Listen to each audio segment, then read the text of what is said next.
In this video I will explain Mahatma Gandhi. तो देखिए महात्मा गांधी का जो पूरा नेम था वो मोहनदास करमचंद गांधी था। Was born in 2 October 1869 at Porbandar इन गुजरात। ठीक है, 2 अक्टूबर को 1869 को इनका पोरबंदर गुजरात में इनका जन्म हुआ था। At the time of his birth, India was under British rule। जब इनका जन्म हुआ था तो इंडिया जो थी वो अंग्रेजों की गुलाम थी।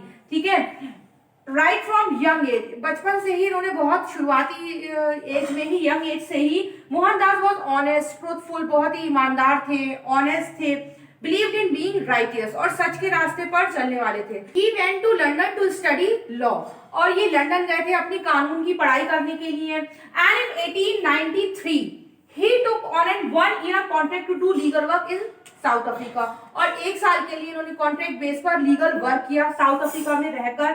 वाइल लिविंग इन अफ्रीका, जब ये अफ्रीका में रह रहे थे उन्होंने ये रियलाइज किया कि जो वहां के लोग हैं वो अफ्रीकन्स को और इंडियंस को बैडली ट्रीट कर रहे हैं। ठीक है, उनके साथ अच्छा व्यवहार नहीं करते थे, वो लोग उनको बैडली ट्रीट करते थे। जब उन्होंने ये चीज देखी, जब उन्होंने ये सोचा कि अब वो अफ्रीका में रुकेंगे और अपने लोगों के लिए, जो अपनी कंट्री के लोग हैं उनके लिए फाइट लड़ेंगे। लेकिन उनके फाइट लड़ने का जो तरीका था वो बिल्कुल एकदम यूनिक तरीका था। कैसे? वो उन्होंने सोचा था कि वो अपने लोगों के लिए लड़ेंगे, प्रोटेस्ट करेंगे विदाउट ब्लडशेड, मींस बिना खून खराबे के वो अपने लोगों के राइट्स के लिए लड़ेंगे। वहां जो उनको इंडियंस को और अफ्रीकन्स को बैडली ट्रीट किया जाता था, ठीक है, विदाउट वायलेंस और बिना खून खराबे के लिए वो वहां के अपने कंट्री के लोगों के राइट्स के लिए वहां पर वो लड़ रहे थे। After staying in Africa for 21 years तक वो साउथ अफ्रीका में रहे, और ही रिटर्न टू इंडिया 1915, और 1915 में 1915 में वो इंडिया वापस आ गए। ठीक है, 1893 में वही थे, और उसके बाद इन्होंने वहां पे अपने लोगों के लिए लड़ा, फाइट करी, और 1915 में इंडिया वापस आ गए।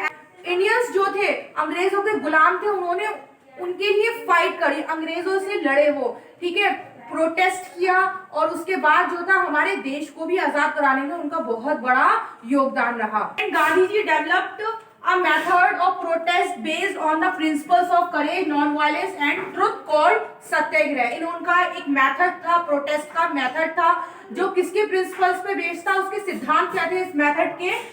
करेज, नॉन वायलेंस एंड ट्रुथ। ठीक है, बहादुर और नॉन वायलेंस मींस बिना लड़ाई झगड़े के, बिना किसी को डैमेज किए, बिना किसी को किल किए, एंड ट्रुथ सत्य के रास्ते पर चलना है, सच्चाई के रास्ते पर चलना है। तो ये मेथड जो था प्रोटेस्ट का, इस मेथड का नाम था सत्याग्रह। ठीक है, also known as the non cooperation movement. ठीक है, also known as the non cooperation movement. Non cooperation movement का मीनिंग यही है कि जो ब्रिटिश रूल था, जो अंग्रेजों का राज था इंडिया में, तो उनके साथ कॉपरेट नहीं करना है किसी भी चीज में। जैसे वो ट्रेड करते थे, बिजनेस करते थे इंडिया के साथ, और उनका जो भी सामान है, फॉरेन गुड है, वो सब उसको क्या करना है? बॉयकॉट करना है, उसको सामान को नहीं खरीदना है, उनके साथ कोई बिजनेस नहीं करना है। वो बहुत सारी ऐसी चीजें लाए थे हमारे देश में, तो हमें उनके साथ बिल्कुल भी क्या नहीं करना है? कॉपरेट नहीं करना है। तो गांधी जी ने सबसे पहले ये नॉन कॉपरेशन मूवमेंट था, इसका जो मकसद था वो यही था, जो मेथड था सत्याग्रह का, नॉन कॉपरेशन मूवमेंट का मीनिंग यही था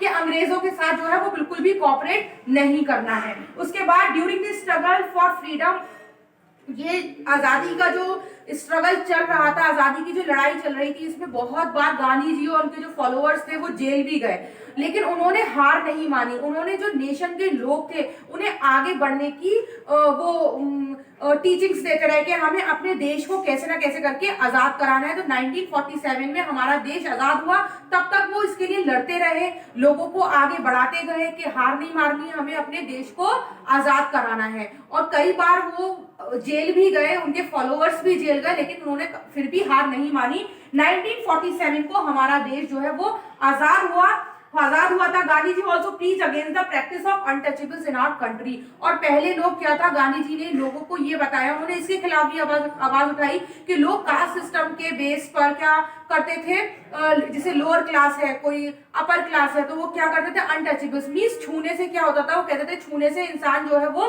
गंदा हो जाएगा, एक दूसरे को छूने से। किसी लोअर कास्ट को छुएगा तो अनटचेबिलिटी थी पहले, कि छुआछूत की प्रॉब्लम थी।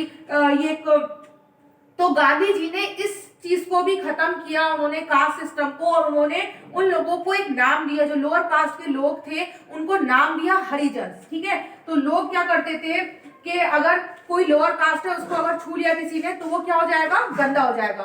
तो उन्होंने इस चीज के अगेंस्ट भी उन्होंने आवाज उठाई, और फिर उन्होंने अनटचेबल्स के वेलफेयर के लिए, उनके वेलफेयर के लिए बहुत कुछ किया और उनको नाम दिया as the Harijans. Okay, He taught people to rise above the caste system, live peacefully and be united। और उन्होंने लोगों को ये बताया कि जो कास्ट सिस्टम है उससे ऊपर उठा जाए, ये जो है एक साथ मिलकर शांति से रहा जाए, यूनाइटेड एकता से रहा जाए, और सबको अपॉर्चुनिटीज दी जाए और सबको उनके अधिकार दिए जाए। तो उन्होंने बहुत कुछ किया, जो अनटचेबल्स थे उनके वेलफेयर के लिए बहुत कुछ किया उन्होंने। Today Gandhi ji is known as remembered all over the world. आज गांधी जी को पूरी दुनिया में हर कोई जानता है एज अ ग्रेट सोल।